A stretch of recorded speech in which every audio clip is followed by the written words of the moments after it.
Sur cette terre, nos vies ne nous appartiennent pas. De la matrice à la tombe, les hommes sont liés aux autres. Let's Talk About, c'est du développement personnel, de la spiritualité et de l'astrologie. Interviews et capsules, 2 fois par mois.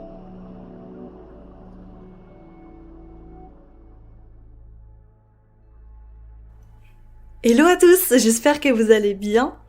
Alors, on se retrouve cette semaine pour un nouvel épisode LT Astro. Comme d'habitude, on continue notre super série sur les maisons. J'espère que jusque-là ça vous plaît en tout cas, parce que moi j'ai vraiment pris un plaisir, je prends un plaisir vraiment dingue à faire cette série. C'est de la totale impro, encore une fois, là je vous avais dit que pour 2021 je faisais de l'impro. Bon, j'ai quand même quelques notes devant moi, je l'avoue, mais j'aime beaucoup cette série. Alors, je suis d'autant plus enthousiaste, alors ça c'est vraiment purement technique, j'en ai parlé il y a quelques semaines sur Instagram, parce que vous savez que voilà, j'enregistre mes épisodes à l'avance. D'un point de vue technique, comme je le disais, j'ai enfin, après 3 ans de podcasting, non plus, je sais plus, bref, j'ai enfin acheté une bonnette pour mon micro, donc je ne sais pas si le son est différent, mais en tout cas moi, rien que ça, rien qu'avoir ce petit accessoire, ça me met en joie maintenant quand j'enregistre. Je pense que ça va durer 2 semaines, puis après j'aurais déjà oublié. Mais je suis trop contente et du coup j'avais trop envie d'enregistrer cet épisode. Bref, bon du coup j'espère que vous entendez au moins un petit peu la différence. Bon, maintenant qu'on a fait une intro bien trop longue, je trouve, on peut passer au vif du sujet. Alors, qu'est-ce qu'on fait en maison 3 ? En maison 3, c'est là où on commence à communiquer. Voilà, en maison 1 on est, en maison... Alors, on est, E-S-T, hein, et on est aussi... En maison 2, on a, et en maison 3, on commence à ouvrir la bouche et à communiquer. Mais ce n'est pas tout, parce que c'est également en maison 3 qu'on va commencer à faire ses premiers pas. Et donc, qui dit premier pas, dit déplacement dans un environnement proche. Bon, je reviens aux bases. Vous le savez, chaque maison est en analogie avec un signe. Encore une fois, je le répète, signe n'est pas égal à maison, hein. Avoir un stellium en maison 5, ce n'est pas avoir un stellium en Lion, exactement, je suis sûre que tu avais la réponse. Bon, du coup la maison 3, elle est en analogie avec le 3e signe du zodiaque, le Gémeaux. Et donc, qui dit Gémeaux, dit Mercure. Donc forcément la maison 3 dans ses caractéristiques va emprunter des symboliques, on va dire, de Mercure et du Gémeaux. Alors d'ailleurs, cette série de podcasts là, des 12 maisons, je l'adore et en même temps elle me frustre parce que une fois que je termine d'enregistrer un épisode, quelques jours après, je me dis toujours « Oh fuck, j'aurais dû leur dire ça, j'aurais dû leur donner tel exemple, etc. » Donc bien évidemment, il y a des trucs que je vais oublier, ça c'est clair. La maison 2, je sais que par exemple, j'ai un petit peu zappé tout ce qui était don, talent, etc.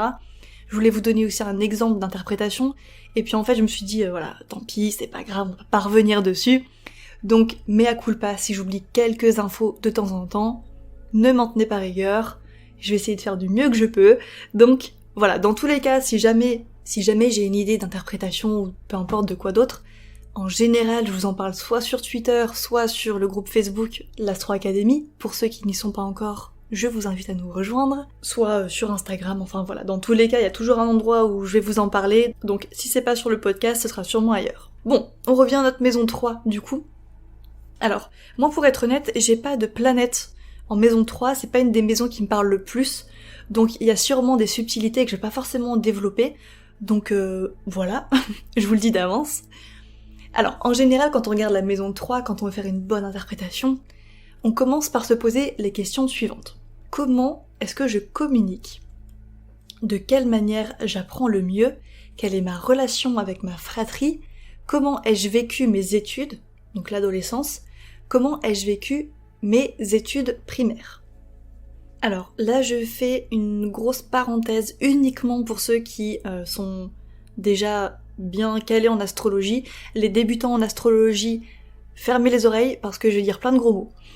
J'ai appris récemment qu'en astrologie dérivée, on pouvait regarder la maison 3 pour définir l'ascendant d'un deuxième jumeau, entre guillemets, en tout cas, du deuxième enfant né d'un couple de jumeaux. C'est un peu bizarre à dire, mais... C'est-à-dire qu'en fait, pour le premier enfant, on va définir l'ascendant, la maison 1, avec le vrai ascendant dans les 2 thèmes, pour vraiment différencier les 2 thèmes. Et en astrologie, donc dérivée, on utilise la maison 3 comme maison 1 du second enfant. Voilà, bon, je referme la parenthèse. Si jamais ça vous intéresse, venez en message privé, enfin, venez plutôt sur le groupe Facebook parce qu'on en a parlé il y a pas longtemps, c'était super intéressant. Donc voilà, si jamais ça vous parle, c'est intéressant à savoir. Voilà, je referme la parenthèse, j'ai dit plein de gros mots pour les débutants en astrologie. Ne paniquez pas, on va revenir à des bases beaucoup plus simples. C'était juste parce que je l'ai appris récemment et je voulais vous en parler du coup. Bon, bref. En plus, je suis même pas sûre d'avoir bien expliqué, donc bon. Alors, la maison 3, quand je vous dis comment je communique, bon, c'est assez simple, je pense que vous avez compris.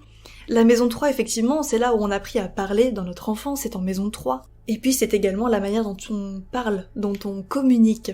Bien évidemment, il n'y a pas que la communication orale. D'ailleurs, il y a aussi la communication gestuelle, etc. Donc ça, c'est aussi intéressant à prendre en compte. C'est la maison 3 qu'on va regarder pour ça, la manière dont vous communiquez. Est-ce que vous communiquez plus je sais pas moi, avec le regard par exemple, avec les mains, est-ce que vous communiquez plus, typiquement une maison 3 en Gémeaux par exemple, peut parler beaucoup avec les mains. Du coup c'est en maison 3, encore une fois, qu'on communique en fait, et plus subtilement, c'est en maison 3 en fait, pas seulement qu'on communique, parce que ça c'est Mercure aussi, hein, clairement, donc la différence est un peu plus subtile, je dirais plus qu'en maison 3, on interagit avec son environnement proche, c'est comment on interagit, c'est ça, je pense que c'est vraiment un mot-clé, c'est comment on analyse son environnement proche. Donc c'est assez intéressant, je trouve, comme interprétation. Après, si vraiment on veut regarder la communication de quelqu'un, moi j'irais plus regarder du côté de Mercure, honnêtement, dans mon interprétation personnelle, si je devais faire une interprétation, plutôt que la maison 3. Parce que la maison 3, pour moi, elle veut dire aussi d'autres choses. La maison 3, c'est également les études primaires. Donc pour tout ce qui est de la petite enfance jusqu'au lycée, on va dire jusqu'au bac par exemple, c'est plus la maison 3. Pour les études supérieures, c'est la maison 9. Comme d'habitude, ne l'oublions jamais, ne perdons pas les bonnes habitudes, qu'est-ce qu'on fait pour comprendre une maison? On regarde la maison d'en face, les axes, comme d'habitude. Donc, la maison 3, ça va être les études primaires, on va dire, et de l'autre côté, la maison qu'on a en face, c'est la maison 9, c'est la maison des études supérieures. Alors, comment on fait un petit peu pour comprendre de quoi il en retourne si on n'a pas, par exemple, de planète en maison 3, et donc ça va valoir pour toutes les autres interprétations que je vais vous donner après. Alors, si vous avez une planète en maison 3, on va bien évidemment intégrer cette planète dans notre interprétation, mon Dieu. Mais si vous n'avez pas de planète en maison 3 comme moi par exemple, on va regarder bien sûr le maître de la maison 3. Et ça on va toujours le regarder. Alors je vais pas vous mentir, au moment où je suis en train d'enregistrer l'épisode, on est en toute fin de journée, je suis un peu claquée, j'ai eu une grande journée, du coup il y a peut-être moyen que je m'embrouille de temps en temps, mais bon, c'est pas grave. Alors du coup, pour justement avoir cet indice sur la manière dont on a vécu le parcours scolaire par exemple, on regarde évidemment le maître de la maison 3, et les planètes qu'on a en maison 3, et si jamais on a un contact avec Saturne, donc soit Saturne en maison 3, soit un aspect au maître de la maison 3 à Saturne, il se pourrait qu'on ait eu des difficultés dans l'enfance avec les études primaires par exemple. Alors quand je dis difficultés, ça peut être tant dans l'apprentissage que par exemple avec des difficultés avec les professeurs ou des difficultés avec les camarades. On pourrait même retrouver un petit peu ce phénomène avec un lien Uranus maison 3, c'est tout à fait possible. En tout cas, ça fait un petit peu l'effet peut-être vilain petit canard dans la classe par exemple, un truc un petit peu comme ça. Bon, je vais pas faire une interprétation, on n'est pas là pour ça. Je vais essayer de faire au plus carré. J'essaie de pas trop m'attarder sur chaque interprétation parce que sinon on va jamais y arriver. Alors, du coup, c'est en maison 3 en fait qu'on va se demander quelle est la relation que j'ai avec mes frères et sœurs. C'est très intéressant, c'est-à-dire en fonction des planètes qu'on a en maison 3 ou du maître de la maison 3, on pourrait avoir un indice sur comment on interagit, comment on considère, quelle relation on a avec ses frères et sœurs. C'est très intéressant à regarder. Typiquement, avec une maison 3 vénusienne ou avec une Vénus en maison 3, on pourrait tout à fait bien s'entendre avec ses frères et sœurs. C'est tout à fait possible. Si par exemple on a un maître de 6, un maître de 10, un maître, pourquoi pas même de 2, en maison 3, ou en tout cas il y a un rapport entre la maison 3 et la maison 10, 6 et 2, 2 entre parenthèses, je suis un peu moins sûre, on pourrait par exemple travailler avec ses frères et sœurs, c'est tout à fait possible. Donc, c'est intéressant à remarquer. Donc voilà, la maison 3, c'est la maison de la fratrie, c'est les frères et sœurs. D'ailleurs, avec un Jupiter en maison 3, pour cette interprétation, on pourrait avoir plusieurs frères et sœurs. Limite même une famille nombreuse, Enfin, c'est même pas limite, c'est on pourrait avoir une famille nombreuse. Alors, les placements, alors c'est quelques exemples, mais pour les familles nombreuses, typiquement, on pourrait retrouver du Jupiter en maison 3 pour les frères et sœurs, et comme pour les frères et sœurs et les parents, on pourrait avoir un Jupiter en maison 4, c'est tout à fait possible, donc le foyer abondant pour le coup, et pour les parents, on pourrait retrouver un Jupiter en maison 5, vous voyez. Alors c'est pas la seule interprétation, attention, bien sûr qu'il y a d'autres planètes, il y a d'autres indicateurs, etc., mais c'est intéressant à remarquer. Alors pour la relation frère et sœur, pour la relation fraternelle qu'on peut voir en maison 3, donc j'ai dit qu'effectivement avec Vénus en maison 3, on pouvait tout à fait bien s'entendre avec ses frères et sœurs. Par contre, si effectivement au contraire on a...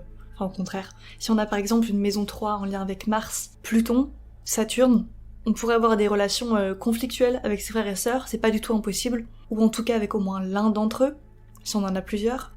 Alors moi je suis pas une très grande fan des astéroïdes, moi je vous l'ai déjà dit, d'ailleurs il faudrait vraiment que je fasse un épisode entier là-dessus sur ma conception de l'astrologie et mon étude de l'astrologie, parce que moi je travaille énormément, presque uniquement avec les anciens maîtres, donc c'est-à-dire avec les planètes traditionnelles, pour d'autres raisons, enfin pour des raisons que je vais pas citer dans cet épisode, parce que sinon ce serait vraiment trop long et on s'en fout pour l'instant. Et du coup je n'utilise également que très peu les astéroïdes. Je sais qu'ils existent, les maîtres modernes, enfin les planètes modernes, je les connais, je les regarde de temps en temps, mais je trouve que l'astrologie traditionnelle est beaucoup plus pertinente, à mon goût en tout cas, de mes observations. Donc, tout ça pour vous dire que malgré ça, il est vrai que si on regarde certains astéroïdes dans une maison 3, des astéroïdes en lien avec quelque chose de très karmique comme ça, si on croit bien sûr en la réincarnation, certains astéroïdes en maison 3 peuvent effectivement donner des conflits avec les frères et sœurs, peut-être dû à une relation karmique. Typiquement, je sais pas, ça pourrait être Chiron par exemple, la lune noire, enfin bon. J'aime pas les astéroïdes, je pense même pas que je vais en parler un jour sur LTA, des astéroïdes, parce que c'est vraiment pas mon dada. Et voilà, mais c'était vraiment pour la petite parenthèse, fun fact, on va dire. Bon, du coup, pour résumer un petit peu cette maison 3, parce que c'est vrai que c'est pas, je trouve, une maison si facile que ça à définir, parce qu'elle parle de beaucoup de choses. Bah, typiquement, on est dans l'énergie mercurienne, donc très touche à tout. Alors, la maison 3, on reprend un petit peu, étape par étape. En maison 3, on commence à apprendre à analyser. On communique en maison 3.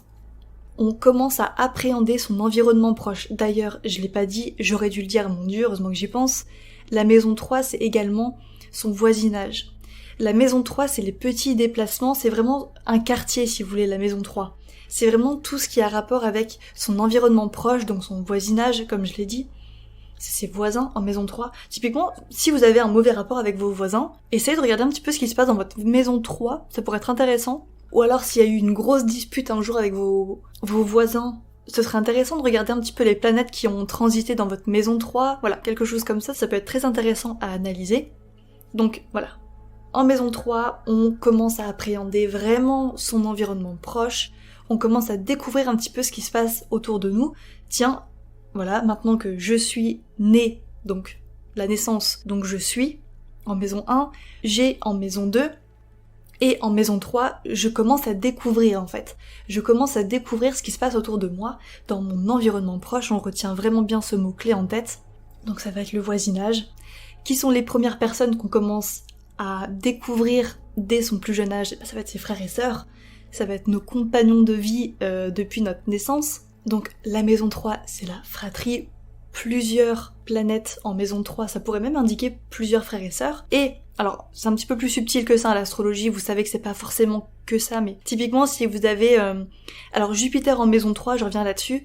Jupiter en maison 3, ça peut tout autant parler d'avoir beaucoup de frères et sœurs, mais si vous en avez qu'un seul, et que vous avez Jupiter en maison 3, il se pourrait que votre frère ou que votre sœur, peu importe, soit Sagittaire, par exemple. Ancien maître de Jupiter, c'est le poisson, donc peut-être avec des placements également en poisson. C'est très intéressant, parce qu'on n'oublie pas, les planètes, ce ne sont pas que des événements dans un sens, c'est également des personnes.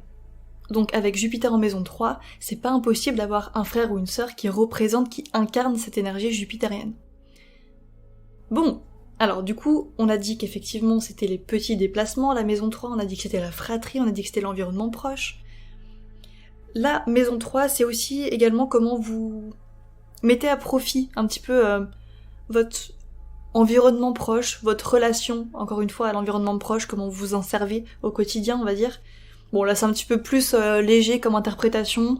Disons que si on est vraiment bébé, en maison 2, on commence à toucher avec la maison 2, les objets, et en maison 3, on se dit « Ah tiens, si je touche ça, ça fait ça ». En fait, les neurones commencent à se connecter en maison 3. Vous voyez ce que je veux dire? Bon, c'est un petit peu plus subtil, mais voilà, la maison 3, on est vraiment sur de l'apprentissage, en fait. Donc c'est très intéressant. Alors, bien sûr, comme c'est en analogie avec le Gémeaux, il est possible qu'effectivement, avec des placements en maison 3, on travaille de ses mains. Donc un travail manuel, par exemple, artistique, c'est pas du tout impossible. Par exemple, si vous avez, je sais pas moi, le maître de 10 en 3, encore une fois, mais c'est pas forcément que ça, hein, c'est vraiment un exemple. Admettons, vous pourriez être, je sais pas moi, esthéticienne, par exemple. Vous pourriez être menuisier, vous pourriez être, vous voyez, tous ces métiers un petit peu comme ça de main, en fait. Même boulanger, hein, j'ai envie de vous dire, même, enfin voilà, vous faites vraiment les liens, une fois que je vous ai dit ça. Et évidemment, la maison 3, c'est également la communication. Comme je vous l'ai dit, donc on pourrait tout à fait travailler dans la communication, dans l'écriture. Alors la maison 3 d'ailleurs, c'est bien plus la communication écrite que orale, hein. La communication orale, j'ai envie de dire que c'est un petit peu plus Mercure, que la maison 3, on est un petit peu plus dans l'écriture. Bon, c'est assez subtil, mais voilà, c'est assez intéressant. Donc avec beaucoup de placements en maison 3, ou certaines planètes en maison 3, on pourrait travailler, je sais pas, dans la rédaction par exemple, on pourrait avoir un blog, on pourrait par exemple, ah bah tiens, avec un Neptune en maison 3, peut-être même une lune en maison 3, ça peut être intéressant aussi. On pourrait être très doué dans tout ce qui est écriture artistique, si ça a du sens. Écriture intuitive, si ça a du sens aussi. En tout cas, voilà, une écriture qui est belle, une belle écriture, voilà, c'est ça que je veux dire. Une écriture neptunienne, donc artistique. Donc bon, voilà, je pense que vous avez compris un petit peu ce que je veux vous dire. On retient bien évidemment que si on fait nos études supérieures en maison 9, en maison 3, c'est les études avant, donc c'est les études entre la maternelle et le lycée. Comment on l'a vécu, comment on a vécu cette période de notre vie. Voilà, en fait, c'est nos apprentissages primaires, c'est notre logique intellectuelle et motrice. C'est ce qu'on acquiert dès l'enfance, alors pas forcément à l'adolescence, mais en tout cas, voilà, assez jeune. Voilà, à maison 3, il y a un rapport très étroit avec la jeunesse aussi, alors pas comme la maison 5, hein, par contre, là c'est encore un peu plus subtil. Mais en tout cas, on est dans une période de vie assez jeune, en fait, c'est ça. Alors d'ailleurs, j'avais lu, je crois, quelque part, que on pourrait se remémorer nos premiers souvenirs d'enfance avec cette maison. C'est-à-dire que nos tout premiers souvenirs de vie pourraient avoir un lien avec notre maison 3. Bon, ça c'est vraiment un fun fact, il y a rien de prouvé là-dedans, mais c'est intéressant, si jamais ça vous parle, tant mieux. Qu'est-ce que je pourrais vous dire encore sur la maison 3 ? Je crois que, en fait, cet épisode c'est un peu un fourre-tout, pas trop organisé, j'ai l'impression. Mais c'est vrai que la maison 3, c'est encore une fois une maison très mercurienne, hein, très touche à tout. C'est pas une définition claire et précise, il y a beaucoup de choses qui se rattachent à la maison 3 finalement. Mais une fois qu'on a compris un petit peu la logique derrière, c'est intéressant. Ah oui, tiens d'ailleurs, j'ai une idée. Alors avec certains placements également maison 3, ou alors beaucoup de planètes en maison 3, ou un maître de maison 3 très mouvementé on va dire, qui bouge. Donc avec ces placements-là, ça pourrait indiquer qu'il y ait beaucoup de déménagements, par exemple dans la vie du natif, c'est tout à fait pertinent pour le coup, parce qu'on bouge vraiment d'environnement, hein, littéralement. On pourrait peut-être même avoir la même vibe avec des placements comme Mars, peut-être Uranus en maison 4, surtout la maison 3. La maison 3 on est vraiment dans le mouvement par contre, donc c'est tout à fait pertinent. Typiquement si on a le maître de la maison 4 en maison 3, là on va vraiment beaucoup, je pense, ou en tout cas avoir des déménagements très marquants, ce sera tout à fait possible. Encore une fois, vous le savez, en astrologie, c'est jamais qu'une cause égale une conséquence, c'est toujours plusieurs causes égale plusieurs conséquences, et plusieurs conséquences ont plusieurs causes. Donc voilà, c'est vraiment... L'astrologie, c'est vraiment de la couture, c'est vraiment de la dentelle. Voilà, c'est un petit peu toujours difficile de vous donner des grosses interprétations comme ça, parce que bien évidemment, vous le savez, on regarde toujours un thème en entier. Il y a des thèmes qui vont être plus tournés vers la fratrie, il y en a d'autres qui vont plus être tournés vers les études, il y en a plus qui vont être tournés vers la communication. Bon voilà, je crois que cet épisode était assez long, je vous ai vraiment donné une multitude d'interprétations, un petit peu en fourre-tout encore une fois, un petit peu en vrac. Je vous laisse faire un petit peu votre interprétation, je vous laisse décortiquer un petit peu tout ça tranquillement. Là, je vous ai vraiment donné que des pistes, encore une fois, c'est ce que je fais avec cette série d'épisodes. Donc voilà, je crois que je vous ai dit un petit peu tout ce que je voulais vous dire sur la maison 3 aujourd'hui. Encore une fois, il y a sûrement des choses qui vont me revenir plus tard, c'est sûr, c'est pour ça que je vous invite vraiment à me suivre sur mes réseaux. Sait-on jamais, peut-être qu'il y a quelque chose qui va me revenir plus tard. D'ailleurs là, j'étais en train de il y a un truc qui venait de me tilter. Moi, comme je vous ai dit, je sais pas si je vous l'ai dit, j'ai une maison 3 mercurienne et je trouve que j'ai quand même la fâcheuse tendance à parler un peu vite. Voilà. C'est vraiment un exemple, c'est un fun fact. Voilà, encore une fois, on est sur de l'anecdotique, là, pour le coup. Bon, écoutez, moi, je pense que j'ai tout dit. Je vais vous laisser ici pour cet épisode. J'espère qu'il vous a plu, bien évidemment. N'hésitez pas à me le dire, n'hésitez pas à partager l'épisode, n'hésitez pas à me laisser un commentaire sur Apple Podcast. Moi, je vous retrouve du coup la semaine prochaine pour la maison 4, il y aura beaucoup de choses à dire. Donc, voilà. Je vous fais plein de gros bisous, et puis on se dit à plus tard. Salut!